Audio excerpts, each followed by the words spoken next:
introduce Amendment number 40 with my colleague from Florida, Mr. Webster, and my colleague from California, Mr. Huffman. It's designed to address the critical importance of transportation needs of our travel and tourism industry. This vital industry contributes nearly $1 trillion to our economy and supports more than 15 million jobs. It is vital for major destination cities like the one I represent, Las Vegas, but also for towns and communities of all sizes across the nation.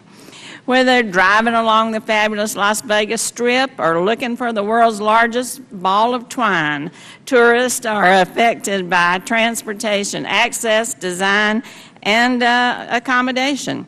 I'd like to thank the leadership of the committee for including language that I supported to allow travel and tourism authorities to participate in the MPO consultation process, but I believe we need to go further. We need to also ensure that the needs of this unique travel industry are also addressed in the long-term planning process at both the state and local level.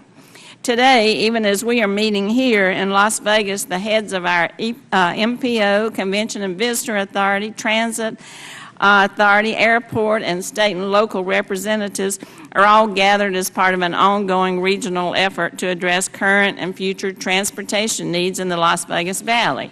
Together, they've put together long-term and short-term plans to accommodate expansion of the airport, the convention center, connectivity to the resort corridor, safety and efficiency concerns for pedestrians, cars, bikes, buses, and trucks. Now, without this kind of collaborative effort, these projects would never have come to fruition.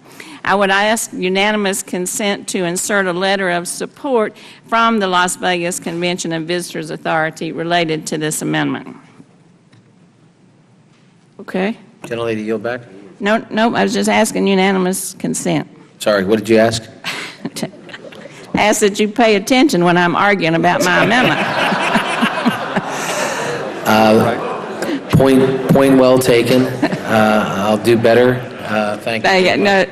No, sir. I was just asking for unanimous consent to include a letter in the record. Without objection, so ordered. Thank you.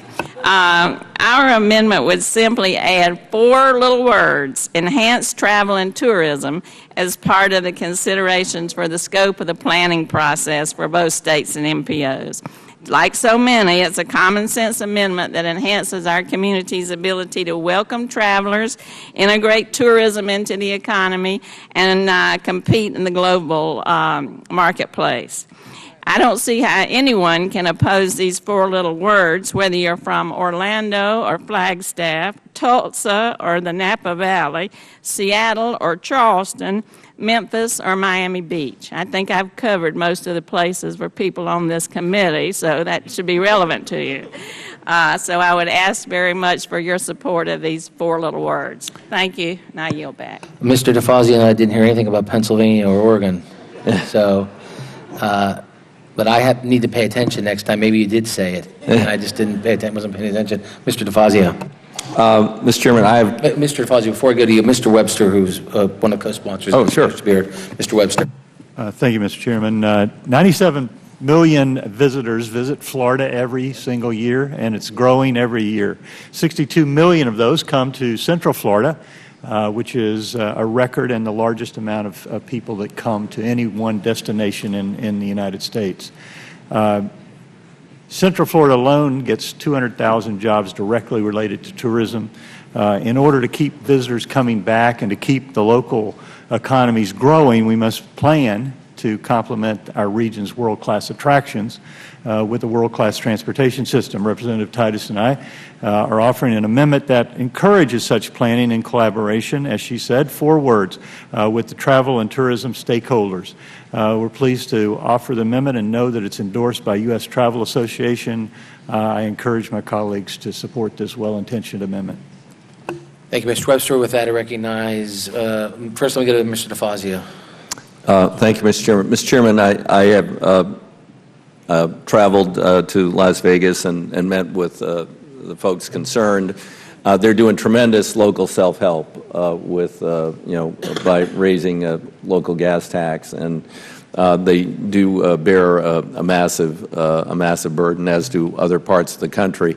We're trying to enhance the aviation system to get people in there, but that may be a good experience, but then they need to have a good experience after they leave the airport en route to the various attractions. So I'm supportive of the amendment. I think it should be taken into account when we are entering into the planning process. Mr. Huffman is recognized. Thank you, Mr. Chairman. I was listening very carefully to Ms. Titus as she made such a compelling case for the amendment that I'm proud to co-sponsor. This simple consultation will make for better input, better projects, and potentially better partnerships that will help all the goals that we all share here to succeed. So I thank you for your consideration and urge a yes vote. Thank you. Ms. Norton is recognized. Well, here we have a bipartisan amendment. Can I hear the applause here? I do want to say that this probably increasingly affects every member. Tourism is the growing industry, particularly international tourism. 20 million people come here a year, and so this notion of planning in connection with tourism as a growth industry in our country, no matter where you live, whether you're in the most remote parts of the country or in the big cities, this is a good amendment, and I appreciate it. Ms. Brown? Yes, I just want to ask a question to my Congressman Webster.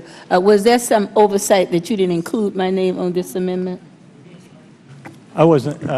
I would have definitely included you. That was Ms. Titus's problem.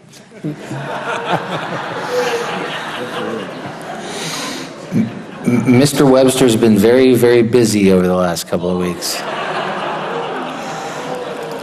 But this is a good amendment. Mr. DeFazio and everything I've heard, so I hope Ms. Titus is paying attention to me now.